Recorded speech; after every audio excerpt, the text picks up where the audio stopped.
students. Today I am going to teach you the most important and interesting chapter of grade 10th, that is trigonometry. Trigonometry 10th class में एकदम new chapter है और इसको बच्चों को पढ़ने में बहुत इंटरेस्ट आता है क्योंकि ये इंटरेस्टिंग चैप्टर है एक्चुअली, राइट? तो ये चैप्टर स्टार्ट करने से पहले हम कुछ क्वेश्चंस माइंड में आते हैं और वो किस टाइप के क्वेश्चंस है मैं आपको एग्जांपल के थ्रू पूछती हूँ कुछ क्वेश्चंस। ये देखिए, ये आपकी एक बिल्डिंग है, मान लीजिए ये कोई बिल्डिंग है, ठीक है? इस बिल्डिंग के ऊपर आपका कोई फ्रेंड बैठा हुआ है यहाँ पर और आप इस जगह यहाँ पे आप खड़े हुए हैं, ठीक है? ये फ्रेंड आपसे पूछता है क्या तुम बता सकते हो मेरी बिल्डिंग की हाइट कितनी है? First question is this. Second question, ये वाला फ्रेंड आपसे पूछता है कि क्या तुम बता सकते हो कि मैं आपकी बिल्डिंग से कितने डिस्टेंस पर खड़ा हूं? दो क्वेश्चन हो गए, ठीक है? क्या आप दोनों एक दूसरे से पूछ रहे हैं कि आप बता सकते हैं कि हम दोनों एक दूसरे को जिस डिस्टेंस से देख पा रहे हैं हम दोनों के बीच का डिस्टेंस कितना है? Third question. तो इस टाइप के काफी सारे क्वेश्चंस हैं, हाइट और डिस्टेंस वाले क्वेश्चंस हैं, एंगल्स वाले क्वेश्चंस हैं, मेजर करने वाले। क्या इन सब क्वेश्चंस का जवाब किसके पास है? मैथमेटिकली अगर हम देखें तो मैथ्स के पास एक बहुत अच्छी ब्रांच है ट्रिगोनोमेट्री, जिसके पास इन सब क्वेश्चंस के जवाब होते हैं, ठीक है? अच्छा, अभी होता है क्या एक्चुअली ट्रिगोनोमेट्री है क्या, कहां से आया? ट्रिगोनोमेट्री ग्रीक लैंग्वेज से लिया गया है। ग्रीक लैंग्वेज कौन सी लैंग्वेज से लिया है? ग्रीक लैंग्वेज से लिया गया है ट्रिग्नोमेट्री वर्ड। अच्छा, ग्रीक लैंग्वेज की 3 वर्ड हैं, ट्राई जिसका मीनिंग है 3, गोन जिसका मीनिंग है एंगल, मेट्रोन का मीनिंग है मेजर। तो हुआ क्या? 3 एंगल मेजर यानी कि triangle measurement of a triangle. और ट्राइंगल भी कैसा? Right angle triangle. जब भी आपको ट्रिग्नोमेट्री में किसी ट्राइंगल के बारे में बात करते हैं तो कौन सा ट्राइंगल होगा? Only right angle triangle. कैसा? राइट एंगल ट्राइंगल, ठीक है? तो राइट एंगल ट्राइंगल होगा जिसके ऊपर हम ये सारी रिलेशनशिप जो है फाइंड आउट करते हैं। अच्छा, अब हम चैप्टर में हम पढ़ेंगे क्या क्या? सबसे पहले हम चैप्टर में ट्रिग्नोमेट्रिक रेशियोज पढ़ते हैं, ठीक है? अब ट्रिग्नोमेट्रिक रेशियोज पढ़ने से पहले मैं आपको कुछ बता देती हूँ। ये एक फिर से मैं यहाँ पर एक ट्राइंगल बना रही हूँ और जब मैंने ट्राइंगल का नाम लिया है तो कौन सा ट्राइंगल? राइट एंगल ट्राइंगल, ठीक है? इसको मैंने नाम दे दिया है ABNC, ठीक है? अच्छा, यहां पर ये C ये 90 डिग्री है, angle B is equal to 90 degree. Angle B is equal to 90 degree. Angle B 90 degree है तो angle A and angle C का सम भी क्या होगा? 90 डिग्री। क्यों होगा 90 डिग्री ये इन दोनों का sum? Because we know that A plus B plus C, angle A, angle B और एंगल C का सम कितना होता है? तीनों ये तो बचपन से पता है कि तीनों किसी भी ट्राइंगल में तीनों एंगल्स का सम कितना होता है? 180 डिग्री, राइट? और यहाँ पर एंगल B ऑलरेडी अपने आप में 90 डिग्री है तो sum of angle A and angle C is equal to 180 minus angle B। Angle B क्या है? 90 डिग्री, और इसमें से लेस कर देंगे तो ये 90 डिग्री बचेगा दोनों का sum, angle B, angle A and angle C, ठीक है? इतना तो हमें पता है। अच्छा, अब देखो एंगल C की, अगर हम एंगल C को कंसिडर करते हैं, एंगल C थीटा लेट कर लिया और हमें इसको कंसिडर करते हुए हमें रेशियोज निकालनी है, तो इस एंगल के जस्ट सामने वाली जस्ट अपोजिट साइड, इसको हम बोलते हैं ऑपोजिट साइड। क्या बोलते हैं हम इसको? ऑपोजिट साइड, या फिर इसको हम बोलते हैं परपेंडिकुलर। पी से डिनोट करते हैं इसको, परपेंडिकुलर। अच्छा, अब जो 90 डिग्री का एंगल है, 90 डिग्री एंगल के जस्ट अपोजिट, उसके जस्ट सामने उसके एकदम फ्रंट पे जो लाइन आ रही है एंगल की, ट्राइंगल की, उसको हम बोलते हैं हाइपोटेनियस।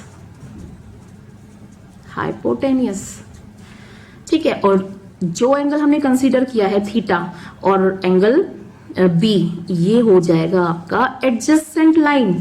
क्या हो जाएगी? Adjacent line. और एडजेसेंट लाइन को हम क्या बोलते हैं? बेस। और इसको हम बी से डिनोट करते हैं, हाइपोटेनियस को हम एच से डिनोट करते हैं, ठीक है। इतना थोड़ा सा समझ लीजिए पहले क्या हमने समझा। दोबारा से एक बार मैं रिपीट कर रही हूँ। 90 डिग्री का ये राइट एंगल ट्रायंगल है और इसी के ही ऊपर हम अपनी सारी ट्रिग्नोमेट्रिक रेशियोज जो है वो अप्लाई करेंगे। और ट्रिग्नोमेट्रिक रेशियोज निकालने के लिए कुछ चीजें पता होनी चाहिए, जैसे कि अगर आपने angle theta, see angle theta लिया है और ये कंसिडर किया है हमने अपना सम निकालने, क्वेश्चन निकालने के लिए, तो उसके जस्ट सामने वाला जो लाइन है उसको हम अपोजिट साइड या फिर उसको परपेंडिकुलर बोलते हैं, ठीक है। और बेस बोलते हैं हम एडजेसेंट लाइन को, और 90 डिग्री के जस्ट सामने अपोजिट जो लाइन होती है उसको हम हाइपोटेनियस बोलते हैं, ठीक है। अच्छा, अगर एक क्वेश्चन और आता है माइंड में यहाँ पर कि अगर थीटा जो है मैं सी को ना कंसिडर करके ए को कंसिडर करती हूँ तब क्या कुछ चेंजेस होंगे? यस, वो चेंजेस होंगे। मैं आपको बता देती हूँ। अगर मैं इस ये राइट एंगल ट्रायंगल है, अगर मैं इसको जस्ट मूव कर देती हूँ, एक राउंड घुमा देती हूँ और ये ऐसा कुछ दिखेगा, फिर मुझे ये ए, ये बी और ये सी यहाँ पर, ये सी यहाँ, ठीक है, ये ए कर लेते हैं। तो अब देखिए ये वाला एंगल हमने कंसीडर, पहले यहाँ पे सी एंगल कंसीडर किया था, अब मैं एंगल ए को कंसीडर कर रही हूँ थीटा। तो अब क्या हो जाएगा यहाँ पर परपेंडिकुलर? C B. पहले क्या था परपेंडिकुलर? A B. अब क्या परपेंडिकुलर हुआ? C B. चेंज हो गया ना? अच्छा, और हाइपोटेनियस वही रहेगा, बी के जस्ट सामने वाला। हाइपोटेनियस ए सी था यहाँ पर भी ए से ही रहेगा। अब बेस और परपेंडिकुलर लेकिन चेंज हो जाते हैं, किसके अकॉर्डिंग? आपने जो थीटा कंसिडर किया है उसके अकॉर्डिंग आपके जो बेस है और परपेंडिकुलर है वो चेंज हो जाएगा। ये बेस हो जाएगा बी ए और सी बी क्या हो जाएगा? परपेंडिकुलर, ठीक है। तो ये डिपेंड करता है कि आप एंगल थीटा कौन सा कंसिडर कर रहे हैं। आप एंगल थीटा ये वाला कंसिडर कर रहे हैं या ये फिर ये वाला कर रहे हैं, तो उसके अकॉर्डिंग आपका बेस और परपेंडिकुलर चेंज हो जाएगा, बट आपका हाइपोटेनियस चेंज नहीं होगा, ठीक है। ये छोटी छोटी बातें हैं, तो आप इसको नोट कर लीजिएगा। चलिए अब हम ट्रिग्नोमेट्रिक रेशियोज की बात करते हैं। अब ट्रिग्नोमेट्रिक क्या पढ़ेंगे हम? ट्रिगोनोमेट्रिक रेशियोज, ठीक है। अब वैसे तो ट्रिग्नोमेट्रिक रेशियोज होती हैं 6। कौन कौन सी होती है? कोस, कॉस से पहले हम लिखेंगे sine, sine, cos, tan, cosec, sec and cot. कितनी हो गई हमारी? 1 2 3 4 5 6 रेशियोज होती हैं, बट हम केवल साइन और कोस के ही बारे में पढ़ लेंगे। अगर इन दोनों को ही अगर हम लर्न कर लेंगे तो ये सारी रेशियोज अपने आप निकल जाएंगी। कैसे? अभी मैं आपको बस साइन कोस का बताती हूँ। देखो हियर साइन, अगर मैं थीटा ये कंसिडर कर रही हूँ यहाँ पर इस एंगल में थीटा ए, तो sine theta is equal to क्या हो जाएगा? Sine theta is equal to होता है परपेंडिकुलर अपॉन हाइपोटेनियस, ठीक है। और कोस थीटा, सेकंड मैंने बोला कोस को आप लर्न करना है आपने, तो cos theta is equal to क्या? Cos theta is equal to होता है बेस अपॉन हाइपोटेनियस। बस आपको क्या करना है? केवल ये दो चीजें लर्न करनी है, इसके अलावा आपको लर्न नहीं करना है, रटना नहीं है। क्यों? क्योंकि इन्हीं दो चीजों को, साइन थीटा और कोस थीटा को यूज करते हुए हम अपनी सारी जितनी भी रेशियोज हैं इन सबको फाइंड आउट कर सकते हैं। Tan, cos, sec and cot.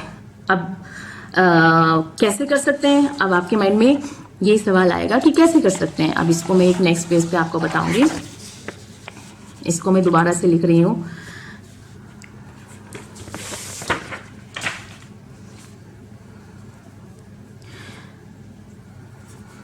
Sign theta is equal to, क्या कहा था मैंने, sine theta is equal to perpendicular upon hypotenuse, and cos theta is equal to base upon hypotenuse. इतना तो इजीली कोई भी लर्न कर लेगा, बहुत आसान है। Sine theta is equal to perpendicular upon hypotenuse, cos theta is equal to base upon hypotenuse. अच्छा, परपेंडिकुलर क्या होता है ये भी आपको पता है, हाइपोटेनियस क्या होता है ये मैंने बता दिया, और बेस क्या होता है ये भी बता दिया है। ठीक है, हाइपोटेनियस चेंज नहीं होता है, बट अकॉर्डिंग टू थीटा जो हम कंसिडर करते हैं उसके अकॉर्डिंग बेस और परपेंडिकुलर चेंज हो जाता है। अभी आगे जब क्वेश्चन आएंगे इसके ऊपर बेस तो बता देंगे। हाँ, तो अभी हम क्या बात कर रहे थे कि साइन और कोस को यूज करते हुए हम थर्ड रेशियो टेन थीटा, अब टेन थीटा को हमें लर्न नहीं करना है। Tan theta is equal to क्या होता है, tan theta is equal to होता है sine theta upon cos theta, और साइन थीटा यहां से क्या है P बाय एच, और यहां से कॉस थीटा क्या है B by H. This is equal to perpendicular upon height into, नीचे डिनोमिनेटर वाला मैं इंटू में लेके जाऊंगी तो क्या हो जाएगा, ऑपोजिट रिवर्स हो जाएगा, h ऊपर चला गया और b बेस नीचे आ गया है, h से h कैंसिल आउट, कैंसिल हो जाएगा। This is equal to perpendicular upon base. तो मुझे 10 को लर्न करने की जरूरत नहीं पड़ी, 10 मुझे किसकी हेल्प से मिल गया, sine theta and cos theta की हेल्प से मिल गया, परपेंडिकुलर अपॉन बेस। ठीक है, तो 3 रेशियोज हो गई मेरे पास, साइन हो गया, कॉस हो गया, और 10 अपने आप ही निकल गया। ठीक है, थर्ड रेशियो आती है आपकी कॉसेक।